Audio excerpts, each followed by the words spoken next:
میں یہ لکھا گیا ہے کہ حضرت علی المرتضیٰ شیر خدا سرکار کا نام رکھا گیا، اور یہ نام در مصطفیٰ سے میرے نبی رحمت کون و مکان سرکار نے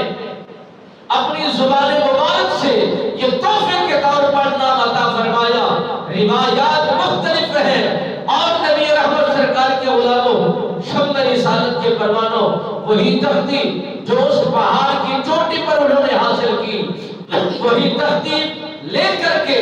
بیت اللہ شریف کے دروازے پر لٹکا دی جاتی ہے۔ علماء نے لکھا صدیوں سال تک یہ تختی لٹکتی رہی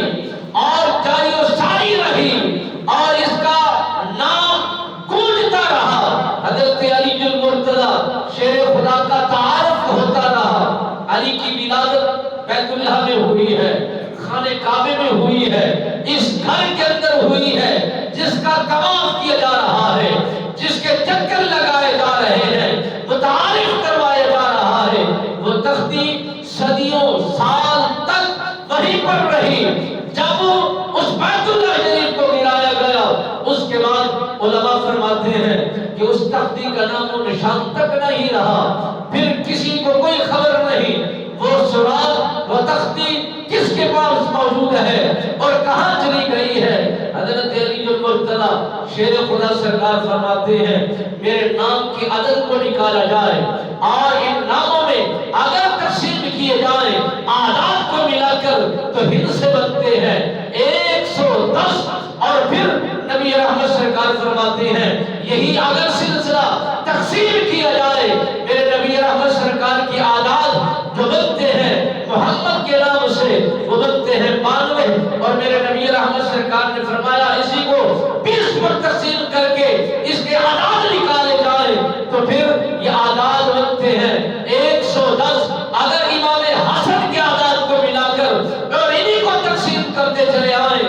تو پھر نتیجہ نکلتا ہے، اور 110 اگر حسین کے اعداد کو ملا کر تقسیم میں آ جائے اور پھر اس کو تقسیم کر کر جمع کر کے تقسیم کیا جائے تو پھر بھی اعداد نکلتے ہیں 110، اور ہجروں کی عدد بھی انہی میں تقسیم کر کے شمار کر کے تقسیم کیا جائے تو اعداد کل نکلتے ہیں 110۔ میرے نبی رحمت سرکار کے غلام حضرت علی المرتضیٰ شیر خدا سرکار نے فرمایا جس اعداد سے بھی جس حصے سے بھی اگر جمع کر کے اس کو تقسیم کیا جائے تو پھر یہی نتائج نکلتے ہیں، یہی تقسیم بنتی ہے 110 پر آ کر یہ کہانی مکمل ہو جاتی ہے۔ میرے نبی رحمت سرکار نے فرمایا میں محمد اور احمد کے نام کو